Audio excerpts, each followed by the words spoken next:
High বন্ধুরা, শীতের সন্ধ্যায় আরেকটি মজার ভিডিও নিয়ে আপনাদের মাঝে হাজির হয়েছি। এখানে আমি কিছু নারকেল কুড়িয়ে নিয়েছি শীতের পিঠা বানানোর জন্য। নারকেল চিনি দিয়ে ভালো করে নাড়াচাড়া করে নিয়ে আমরা যশোরের লোকেরা একটা পিঠা খাই। বলতে পারবেন সেটা কি? যারা জানেন না তাদের জন্য বলি চন্দ্রকুলি। জানি না কে কী নামে ডাকেন এই পিঠাকে। সেই প্রস্তুতি চলছে। নারকেল নামিয়ে এবার কিছু আটা এভাবেই ভালো করে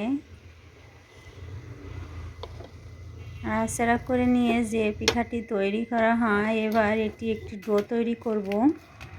ডো তৈরি করার পরে গরম যেহেতু আমি হাত দিতে পারছি না, একটু ওয়েট করতে হবে। এই যে আমার ডো তৈরি করা প্রায় হয়ে গেছে। এবার একটি একটি করে আমি রুটি বানিয়ে নেব। রুটি বানানোর পর নারকেল কোড়াটি এর ভেতরে দিয়ে সুন্দর করে ওর ভেতরে মুড়িয়ে দেব।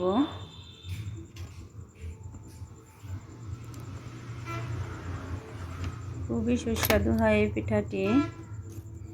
আপনারা যারা জানেন তারা অবশ্যই জানেন যে এই পিঠাটি আসলে অসাধারণ খেতে হয়।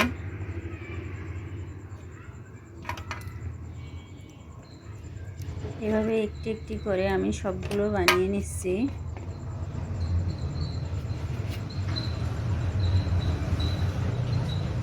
দেখতেও দেখুন চন্দ্রের মতো, খুবই সুন্দর হয় এগুলো।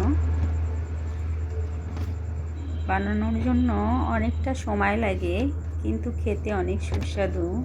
শীতের সময় বেশিরভাগ এই পিঠাটি বানানো হয়। গরমের সময়ও বানানো হয়, কিন্তু শীতের সময় একটু বেশি। যারা না বানায় তারাও শীতের সময় এই পিঠাটি বানায়। মনে হচ্ছে চন্দ্রের মতো, সেজন্য একে চন্দ্রকুলি বলা হয়। এরপর এগুলো সবগুলোই আমি একটা শেপ দিয়ে নিয়েছি নিজের হাতের সাহায্যে। দেখুন কত সুন্দর লাগছে। এবার এগুলো আমি তেলে ভেজে নেব সুন্দর করে।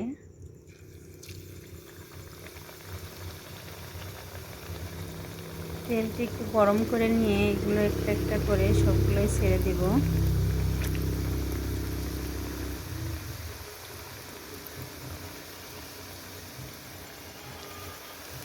দেখুন দেখতেও অনেকটা সুন্দর পিঠাগুলো।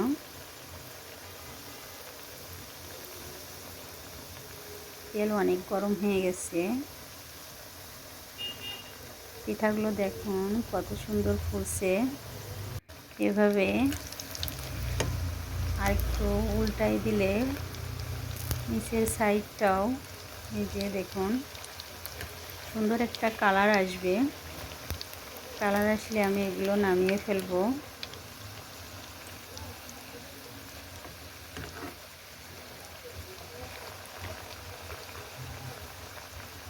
যেগুলো ভাপ দিয়ে বানায় সেগুলোরে বলে ভাপা পুলি, কিন্তু এগুলো যেহেতু তেলে ভাজা হয় সেজন্য একে বলা হয় চন্দ্রকুলি। সুন্দর একটা কালার আসছে দেখুন, দেখতেই কত সুন্দর লাগছে। এবার আস্তে আস্তে দেখুন অনেক সুন্দর হয়েছে, খেতেও অনেকটা সুস্বাদু হয় এই পিঠাগুলো। বন্ধুরা, ভিডিওটি কেমন লাগলো অবশ্যই কমেন্টে জানাবেন, এবং সুন্দর সুন্দর ভিডিও পেতে আমার চ্যানেলটি ফলো করবেন। আল্লাহ হাফেজ।